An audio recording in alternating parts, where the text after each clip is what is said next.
So welcome to my home. This is my kitchen and I'm going to show you how easy, completely easy and simple it is to compost. So this is where, if you know, I cook here, I cut, I clean, and while I'm cooking, what I like to do is I like to have this steel um, dabba. It's got a lid and I start putting things in. Can you see? It's got tea leaves, it's got cuttings of vegetable. I put bread pieces, cheese, leftover atta, which is gunod also. If there's some dal left in the container when I'm washing it, I put it in here. So this acts like one interim store for me. Most people are scared. They don't know how to begin. They're worried that it will smell. So all I'm going to show you is how simple it is. Instead of dumping to the dustbin, just take this, you follow me, and we're going to go to my composter.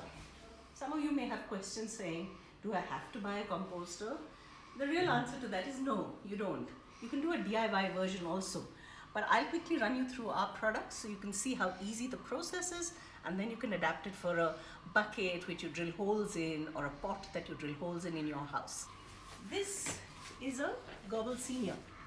It's ideal for your balcony. You can keep it in your terrace. You can keep it in the garden like this. Yeah, very light to lift, very convenient. You can ship it from place to place. You can order it online. It comes in 4 units. So I'm going to show you what is here. Please have a look inside. Composting is an exothermic reaction and you get a lot of heat. Can you see the maggots here? Can you see the maggots? Wait, I'll show you. So people get scared when they see these maggots and they feel something's, see, can you see this fellow moving? Yeah, there he is. There he is. There are lots of his friends. They don't like sunlight, so they burrow back into the dark. If you're not used to them, you can say, oh God, this is creepy. This will stop me from composting. Even when I started 14 years ago, I was like, oh, I can't handle this. But then I started researching and I learned and I said, my God, this creature is so wonderful.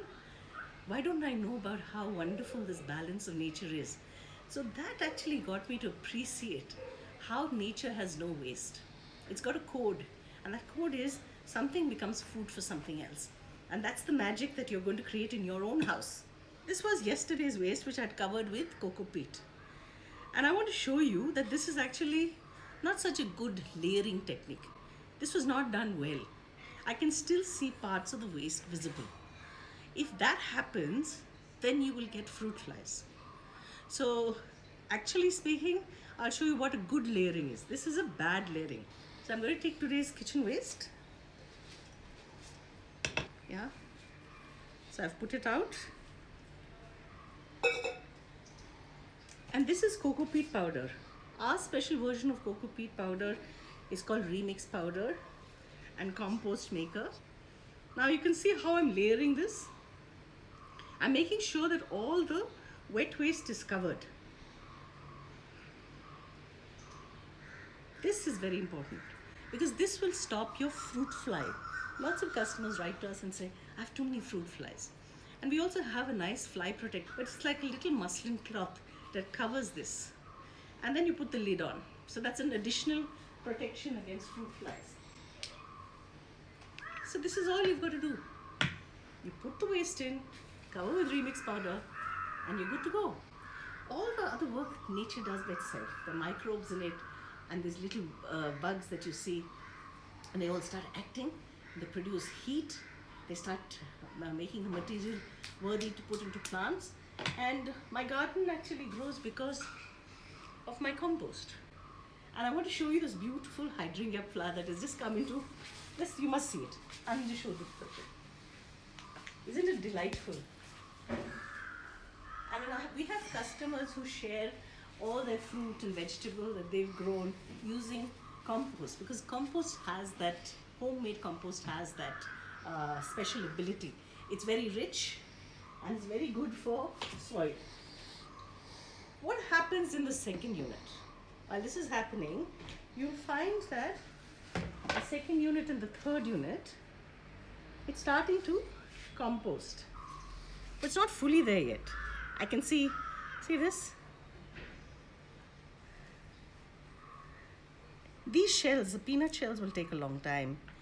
some fruits take much longer. You'll see bananas, you know, the stalk can stick. You'll see this, see, flower arrangements. So it's better to cut these if you have the time to put it before you put it in. And even when you get kothumili and the palak, it's better to cut those twigs in. Yeah. So this is happening, and the way you use this 4-tiered unit is it's designed for a family of 4.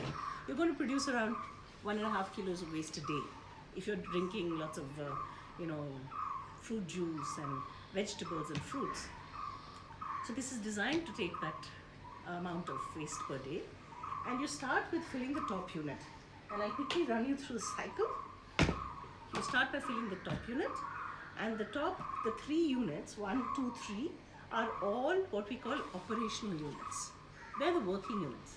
You put waste, you put your cover of remix daily, you finish filling the first unit, and then once it's filled, this is empty, you bring this on top. And once that is filled, this is empty, you bring that on top, and these two go down. And after that is filled, the one that you fill the first, you empty that physically into the last container. And that's your maturation store. Yeah.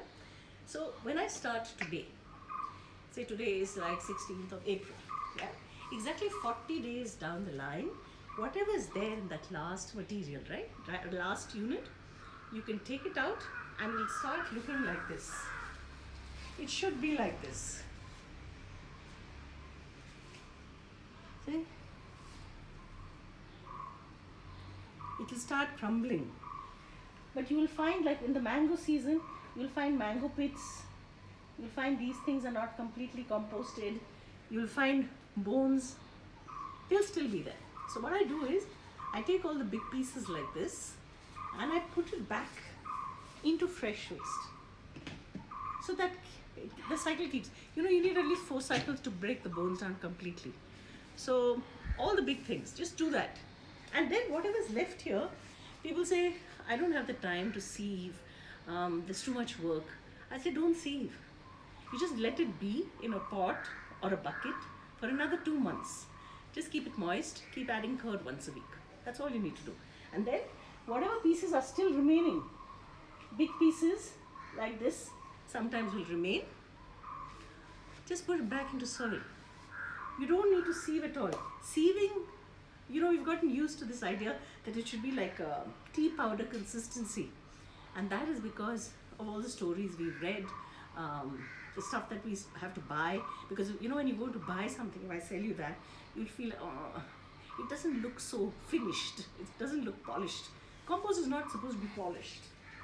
But if you really want that, and we have to sell it like that because otherwise people don't accept the other one, this is like this, after being sieved. It smells beautiful. Beautiful. And how can you imagine that this comes from your kitchen waste? So that's the magic. It's so simple to do. It's so easy.